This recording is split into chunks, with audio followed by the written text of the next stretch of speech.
बिस्मिल्लाहिर्रहमानिर्रहीम।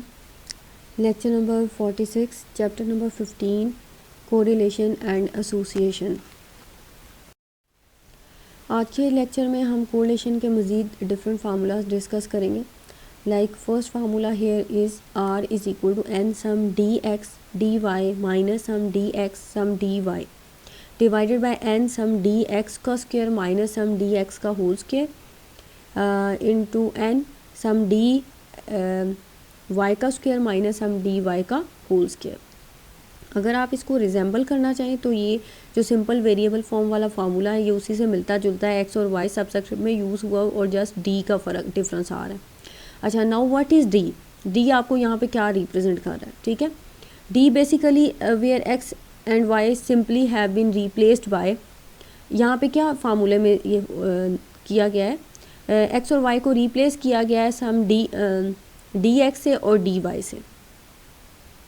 ठीक है, this shows that the value of R is independent of choice of X and Y. यानी अगर हमने एक्स और वाई को रिप्लेस कर दिया है डी एक्स और डी वाई के साथ, तो इसका मतलब ये है कि जो आर जो है वो independent of choice of x और वाई। एक्स और वाई को हम लोग ट्रांसफॉर्म करके भी आर फाइंड आउट कर सकते हैं। इसका मतलब ये है it is also independent of scale of measurement use for X and Y. इसका मतलब ये है कि आर जो है वो independent of scale of measurement use for X and Y है। ठीक है, यानी आपने डी और एक्स से जब आपने रिप्लेस कर दिया है, एक्स को और वाई को रिप्लेस कर दिया और उसके फार्मूला उसमें डिफरेंस आ रहा है लेकिन उसके आंसर में डिफरेंस नहीं आ रहा, तो इसका मतलब ये है कि वो इंडिपेंडेंट है स्केल ऑफ मेजरमेंट से। ठीक है, similarly another formula is discussed here, r is equal to n sum uv minus sum u into sum v divided by n sum u square minus sum u का whole square n sum v square minus sum v का whole square.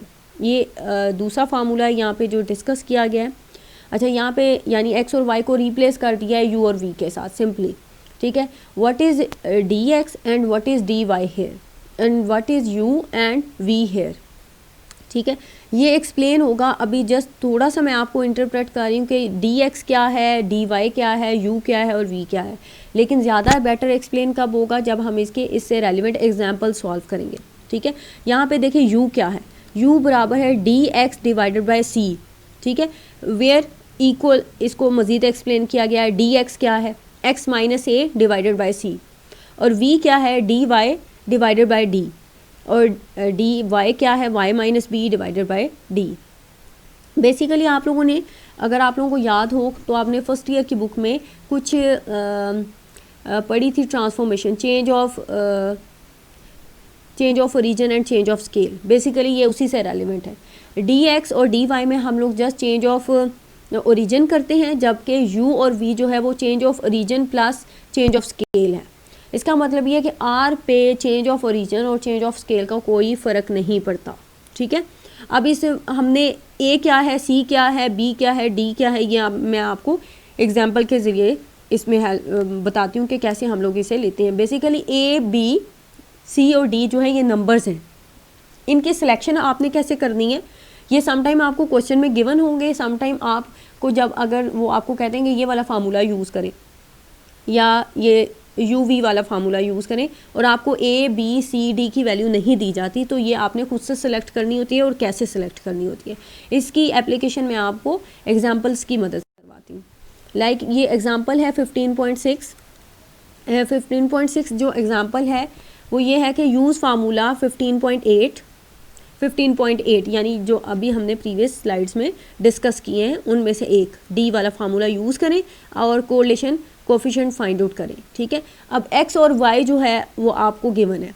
अब आपने dx find out करना है और dy find out करना है। Basically dx बराबर होगा x माइनस ए के और dy बराबर होगा y माइनस बी के। अब आपने a और b कैसे सिलेक्ट करने हैं? बेसिकली अगर आपको क्वेश्चन में मेंशन नहीं है तो आप क्या करें, a और b को, b जो है वो आप x के कॉलम में से और y के कॉलम में से खुद से कोई सिलेक्ट कर सकते हैं। ठीक है, लाइक यहाँ पे हमने A सिलेक्ट किया है 62 जो है आपके X के कॉलम में एग्जिस्ट कर रहा है 62, और आम तौर पे हम लोग कोशिश ये करते होते हैं कि आप X के दरमियान में से कोई सेंटर वैल्यू आप सिलेक्ट कर लो। ठीक है, सिमिलरली Y जो है वाई भी आप सेंट्रली सिलेक्ट कर सकते हो। अगर आप सेंट्रली सिलेक्ट नहीं कर रहे तो आप वाई के कॉलम में से ही कोई बी सिलेक्ट कर सकते हो। यहाँ पे बी जो सिलेक्ट हुआ है वो 65, ये बी की वैल्यू सिलेक्ट हुई है और ये ए की वैल्यू सिलेक्ट की है। अगर आप इसे भी सेंटर में से सिलेक्ट करना चाहते हो तो there is no problem at all, it is totally your choice कि आप एक्स के कॉलम में से कोई भी एक वैल्यू सिलेक्ट कर सकते हो एज ए और वाई के कॉलम में से कोई भी एक वैल्यू सिलेक्ट कर सकते हो as B. Like here we select A as 62 and B as 65। ये जब आपने सेलेक्ट करना है तो आपने डी एक्स फाइंड आउट करना है। डी एक्स कैसे फाइंड आउट करना है? एक्स माइनस ए करके, यानी एक्स के कॉलम में से आप ए माइनस करते जाएंगे। यानी ए की वैल्यू क्या है? 62, तो 65 में से 62 माइनस करेंगे तो 3 आ जाएगा। सिमिलरली 63 में से अगेन 62 माइनस करेंगे 1 आ जाएगा। 67 में से भी 62 माइनस करेंगे तो 2 आ जाएगा। उसके बाद 64 में से 62 माइनस करेंगे 2 आएगा और 68 में से 62 माइनस करेंगे 6 आएगा। और इसी तरह से आप फुल फ्लैज कॉलम जो है डिफरेंस लेते जाओगे तो आपका फुल फ्लैज कॉलम आ जाएगा डी एक्स। सिमिलरली आप डी वाई फाइंड आउट करोगे। डी वाई कैसे फाइंड आउट करोगे? हर वाई की वैल्यू में से आप बी की वैल्यू जो आपने खुद से सिलेक्ट की है वो माइनस करते जाओगे। लाइक 65 आप फुल कॉलम में से माइनस करते जाओगे तो 3 1 3 0 4 1 3 0 6 2 3 5 आ गया। ये फुल फ्लैज कॉलम आ गया। अब आपने इस कॉलम को टोटल किया तो आपका आंसर आ रहा है 31 और 56, ठीक है। और ये कॉलम के आंसर 0 आना ज़रूरी नहीं है, ये नॉन ज़ीरो कुछ भी आ सकते हैं, ठीक है। उसके बाद आपने डी एक्स का स्क्वायर फाइंड आउट करना है, यानी ये वाला जो डी एक्स का कॉलम फाइंड आउट किया है इसकी हर वैल्यू को आपने स्क्वायर कर देना है। सिमिलरली आपने D Y square find out करना है। डी वाई का कॉलम जो आपने फाइंड आउट किया है इसके हर वैल्यू को आपने स्क्वायर कर देना है और उसके बाद इनके कॉलम टोटल भी फाइंड आउट कर लेने, क्योंकि कॉलम टोटल जो है वो आपने फार्मूलाज में सब्स्टिट्यूट करने होंगे। उसके बाद डी एक्स और डी वाई फाइंड आउट करना है। डी एक्स के कॉलम को डी वाई के कॉलम से मल्टीप्लाई कर देंगे तो आपके पास क्रॉस प्रोडक्ट का कॉलम आ जाएगा। उसके बाद आपने क्या करना है? इस फुल फ्लैज कॉलम को भी टोटल फाइंड आउट करना है और आपका आंसर आ रहा है 185। उसके बाद जो आपने फार्मूला यहाँ पे यूज़ करना है, सम डी वाला फार्मूला यूज़ करना है, वो जो है 15.8 वाला, N summation D X D Y minus summation D X into sum D Y divided by N summation D X का square minus sum D X का whole square. Similarly N sum D Y का square minus sum D Y का whole square, ठीक है। ये column आपके पास आ गया, ये फार्मूला आपने लिख लिया यहाँ पे। उसके बाद जो आपने सारे कॉलम जो फाइंड आउट किए हैं उनके जो टोटल जो है इस फार्मूले में सब्स्टिट्यूट कर देंगे। सब्स्टिट्यूशंस करने के बाद after calculation your answer is equal to 0.703। अच्छा, अब इस एग्जांपल में अगर आप लोगों को याद हो, जो प्रीवियस लेक्चर में मैंने आप लोगों के साथ एग्जांपल डिस्कस की थी उसमें भी इसका आंसर सेम वही आया था, सेम यही आया था, क्योंकि वहाँ पे जो हमने फार्मूला यूज़ किया था वो डायरेक्ट फार्मूला यूज़ किया था, चेंज ऑफ ओरिजिन वाला फार्मूला वहाँ पे यूज़ नहीं किया था। सो इसका मतलब ये है कि ओरिजिनल फार्मूला यूज़ करें या चेंज ऑफ स्केल या ओरिजिन करने के बाद फार्मूला यूज़ करें, आंसर में डिफरेंस नहीं आएगा, answer same as it is वही रहेगा, बस प्रोसीजर डिफरेंट होगा, टेक्निक डिफरेंट होगी। अगर वो आपको क्वेश्चन में मेंशन है कि ये वाला प्रोसीजर या ये वाली टेक्निक अप्लाई करके आर फाइंड आउट करें, तब आप लोग इनडायरेक्ट मेथड यूज़ करोगे, अदरवाइज़ आप डायरेक्टली जो भी आपको मेथड सूट करता है वो यूज़ कर सकते हो। इसके बाद दो नेक्स्ट एग्जांपल है, ठीक है। नेक्स्ट एग्जांपल है 15.7। 15.7 में आपके साथ वही सेम प्रोसीजर उसने अडॉप्ट करने के लिए कहा है, find the coefficient of linear correlation between the marks in theory X and marks in practical Y obtained by 10 students in the subject of statistics. ये मार्क्स लिए गए हैं 10 स्टूडेंट्स के एक्स और वाई, और आपने यहाँ पे वही सेम फार्मूला अप्लाई करना है, चेंज ऑफ ओरिजिन वाला, यानी डी एक्स और डी वाई फाइंड आउट करना है। सबसे पहले डी एक्स और डी वाई फाइंड आउट करने का तरीका वही है, आपने एक्स को कॉलम वाइज लिख लेना है, वाई को भी कॉलम वाइज लिख लेना है, ठीक है। उसके बाद आपने ए और बी की सिलेक्शन करनी है, और ए और बी जो है आप एक्स के कॉलम में और वाई के कॉलम में से कोई भी एक वैल्यू सेलेक्ट कर सकते हो। लाइक इस एग्जांपल में उन्होंने ए की वैल्यू जो सिलेक्ट की है वो 115, ठीक है, एक्स के स्टार्ट से ही फाइंड आउट कर लिए। सिमिलरली बी की जो वैल्यू उन्होंने फाइंड आउट सेलेक्ट की है वो है 32, ठीक है, 32 32 नहीं 35, ठीक है। बी की जो वैल्यू फाइंड आउट की है 35 जो उन्होंने सेलेक्ट की है y की वैल्यू में से। यहाँ पे 32 लिखा हुआ है लेकिन बेसिकली ये गलत है, यहाँ पे 35 आएगा, ठीक है। अच्छा, उस 35 लिए अब dx फाइंड आउट करेंगे x माइनस a करने के बाद हर x की वैल्यू में से एक जो कांस्टेंट वैल्यू आपने सेलेक्ट किया वो सब्ट्रैक्ट करते जाएंगे तो आपके पास dx का कॉलम आ जाएगा। उसके बाद dx का स्क्वायर कर लेंगे तो हर वैल्यू को स्क्वायर करने के बाद आपके पास स्क्वायर का कॉलम आ जाएगा। उसके बाद dy फाइंड आउट करेंगे y माइनस बी करने के बाद, यानी y के हर एक वैल्यू में से b जो कांस्टेंट आपने सेलेक्ट किया है वो माइनस करते जाएंगे तो आपके पास dy की वैल्यूज़ आ जाएंगी। dy का स्क्वायर कर लेंगे, यानी हर वैल्यू को स्क्वायर करने के बाद आपने उसके हर स्क्वायर्ड वैल्यूज़ को ऐड करेंगे तो ये कॉलम टोटल आपके पास आ गया। सिमिलरली dy का भी टोटल कर लेंगे, dx स्क्वायर का भी टोटल कर लेंगे, dx का भी टोटल कर लेंगे, ठीक है। उसके बाद cross product term find out करेंगे, यानी आप dx को dy के साथ मल्टीप्लाई कर दोगे तो ये आपके पास क्रॉस प्रोडक्ट टर्म आ जाएगी। इसको भी एज इट इज़ कॉलम को टोटल कर लेंगे। उसके बाद ये सारे के सारे कॉलम आपने जो फार्मूला यूज़ करना है उसमें सब्स्टिट्यूट कर देने हैं।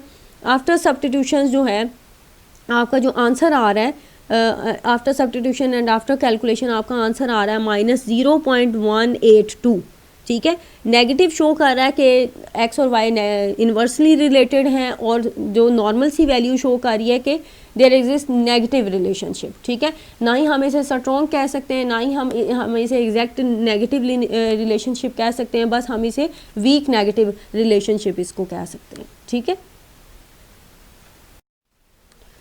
उसके बाद नेक्स्ट आपकी एग्जांपल है 15.8। 15.8 एग्जांपल जो है उसमें आपको कहा जा रहा है find the correlation coefficient. x और y की वैल्यूज़ आपको गिवन है और आपने यहाँ पे जो फार्मूला अप्लाई करना है वो u और v वाला फार्मूला अप्लाई करना है, ठीक है। u और v वाला फार्मूला बेसिकली आप कैसे अप्लाई करते हैं, आपने क्या करना होता है इसमें x a और b आपने उसी तरह से सेलेक्ट करना है, यानी आपने x की वैल्यूज़ के दरमियान में से कोई एक वैल्यू सेलेक्ट करनी है एज a, y की वैल्यूज़ के दरमियान में से सिलेक्ट करनी है कोई भी वैल्यू एज b। वो जब आपने सेलेक्ट कर लेनी है, बेसिकली हम लोग u और v का फार्मूला तब अप्लाई करते हैं जब आप ये जो x और dx और dy की जो वैल्यूज़ आ रही होती हैं वो परफेक्टली मल्टीपल होती हैं किसी एक नंबर से। लाइक ये सारी 100 में वैल्यूज़ हैं, जब आप इसमें से कोई एक स्पेसिफिक नंबर माइनस करते जाएंगे तो रिजल्टेंट वैल्यू भी 100 में ही आएंगी। तो डिवाइज़र जो हमने सेलेक्ट किया है वो 100 सेलेक्ट किया है। सिमिलरली आप ये सारी टेंस में वैल्यूज़ हैं, जब आप इसमें से टेंस में ही कोई नंबर माइनस करोगे तो रिजल्टेंट आंसर भी 10 में ही आएगा। तो आप इसका डिवाइज़र जो सिलेक्ट करेंगे वो आप सिलेक्ट करेंगे 10, ठीक है। तो हमने C और D जो सिलेक्ट किया है, बेसिकली C और D की सिलेक्शन डिपेंड करती है कि आपका dx और dy का आंसर के कॉलम का फुल आंसर जो है वो किसी एक नंबर के मल्टीपल आ रहे हैं या नहीं। अगर नहीं आ रहे होते फिर भी नो डाउट हम लोग C और D सिलेक्ट कर सकते हैं, लेकिन वो फ्रैक्शनल आंसर आएंगे। बेसिकली हम लोग ये U और D का मेथड क्यों यूज़ करते हैं, ये इसलिए यूज़ करते हैं ताकि आपकी कैलकुलेशन शॉर्ट हो जाए, ठीक है। लाइक अगर आपने x और y को ट्रांसफॉर्म किया है u और v में, अगर आप u और v का कॉलम देखें यहाँ पे कैलकुलेशन के अलावा तो ये 100 में थी और ये 1 2 3 नंबर्स में है। सिमिलरली ये भी टेंस में थी और ये v का आंसर जो है 1 2 3 नंबर्स में आ रहे हैं। इससे क्या होता है आपका नेक्स्ट कैलकुलेशन ईजी हो जाती है, ठीक है। हमने यहाँ पे a सिलेक्ट किया है 400, b सिलेक्ट किया है 40 और c सिलेक्ट किया है 100, बिकॉज ये x माइनस 400 करने के बाद जो फुल फ्लैज कॉलम आ रहा है वो 100 में आ रहा है, सारी की सारी वैल्यूज 100 पे डिवाइड हो सकती हैं, इसलिए हमने c सिलेक्ट किया है 100। सिमिलरली y माइनस 40 किया तो सारे आंसर 10 पे डिवाइड हो सकते थे, तो d हमने सिलेक्ट किया है 10। अगर तो ये आपको क्वेश्चन में मेंशन है फिर तो आपकी प्रॉब्लम बिल्कुल साफ़ है कि आपने वही ट्रांसफॉर्मेशन यूज़ करनी है। अगर आपको मेंशन नहीं है तो सी और डी की सिलेक्शन आपने कैसे करनी है ये मैंने आपको बता दिया है कि आपका x माइनस ए करने के बाद जो कॉलम आएगा वो जिस नंबर पे सारा का सारा डिविजिबल होगा वो नंबर सेलेक्ट करें, बेटर ये है। सिमिलरली आपने y माइनस बी जब करना है उसका कॉलम के आंसर्स को देखें, वो जिस एक स्पेसिफिक नंबर पे डिवाइड हो सकता है वो आपने एज अ डी सेलेक्ट करना है, ठीक है। लाइक यहाँ पे आपने ये सिलेक्शन की है u के लिए, तो आप x की वैल्यूज़ पहले 400 रखेंगे तो 0 आ जाएगा, फिर x की वैल्यू रखेंगे 200 इसमें तो फिर आपका आंसर आएगा u का -2।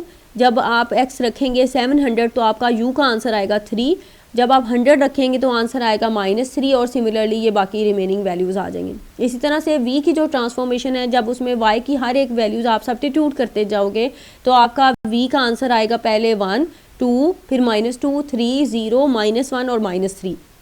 उसके बाद आपने u और v के कॉलम टोटल फाइंड आउट कर लेने हैं। उसके बाद u स्क्वायर फाइंड आउट कर लेना है, यानी u के कॉलम की हर वैल्यू को स्क्वायर कर लेना है।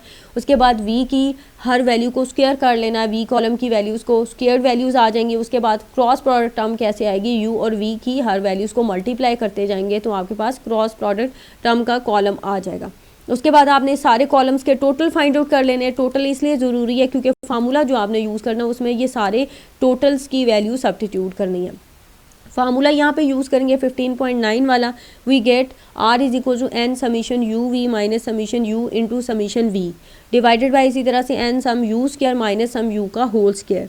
उसके बाद n sum v square minus sum v का होल स्क्वायर। ठीक है, इस सारे फार्मूला में जो आंसर्स जो हैं जो आपने कैलकुलेट किए हैं वो सब्स्टिट्यूट करेंगे एंड आफ्टर कैलकुलेशन आपका r का आंसर आ रहा है -0.857, जो कि शो कर रहा है कि there exist strong negative correlation between x and y।